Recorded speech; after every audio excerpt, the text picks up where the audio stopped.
Pan Indian তারকা ইয়াশের জন্মদিনে দর্শকদের জন্য বিশেষ চমক নিয়ে হাজির হয়েছে বহুল প্রতীক্ষিত সিনেমা Toxic, a fairy tale for grown ups. জন্মদিন উপলক্ষে প্রকাশ করা হয়েছে ইয়াশ অভিনীত চরিত্র রায়ার প্রথম ঝলক। চরিত্র উন্মোচনের এই ভিডিও ইতিমধ্যেই আলোচনায় উঠে এসেছে। ছবির ভিজুয়াল স্টাইল আর ডার্ক অ্যাকশন আবহের কারণে চরম উত্তেজনা সৃষ্টি করেছে নেট দুনিয়ায়।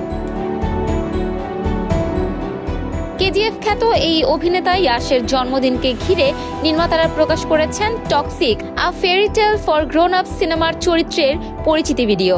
এই ভিডিওতে প্রথমবারের মতো সামনে আসে ইয়াশের চরিত্র রায়া। এর আগে সিনেমাটির নারী চরিত্রগুলো একে একে পরিচয় করিয়ে দেন নির্মাতারা। কিয়ারা আদভানি, নয়নতারা, হুমা কুরেশি, রুক্মিণী বসন্ত এবং তারা সুতারিয়ার নাম প্রকাশের মাধ্যমে ছবিটির শক্তিশালী চরিত্র নির্ভর কাঠামোর ইঙ্গিত দেওয়া হয়েছিল। নতুন প্রকাশিত ভিডিওর শুরু হয় এক নীরব কবরস্থানের দৃশ্য দিয়ে। হঠাৎ গুলির শব্দে ভেঙে যায় নিস্তব্ধতা। ধোঁয়ার ভেতর থেকে টমি গান হাতে দেখা যায় ইয়াশের নতুন চরিত্র রায়াকে।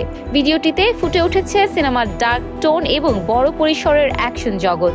গত বছর ইয়াশের জন্মদিনে প্রকাশিত ফুটেজের ধারাবাহিকতায় এবার আরও বিস্তৃত আকারে উপস্থাপিত হলো ছবিটির ভিজুয়াল ও অ্যাকশন সিকোয়েন্স। এই সিনেমায় ইয়াশ একই সাথে অভিনেতা, সহ চিত্রনাট্যকার ও সহ প্রযোজকের ভূমিকাতেও রয়েছেন। কন্নড় চলচ্চিত্র জগৎ থেকে উঠে এসে কেজিএফ ফ্র্যাঞ্চাইজির মাধ্যমে প্যান ইন্ডিয়ান সুপারস্টার হয়ে ওঠা ইয়াশের জন্য টক্সিক হতে যাচ্ছে আরও একটি গুরুত্বপূর্ণ মাইলফলক, এমনটাই মনে করছেন সংশ্লিষ্টরা।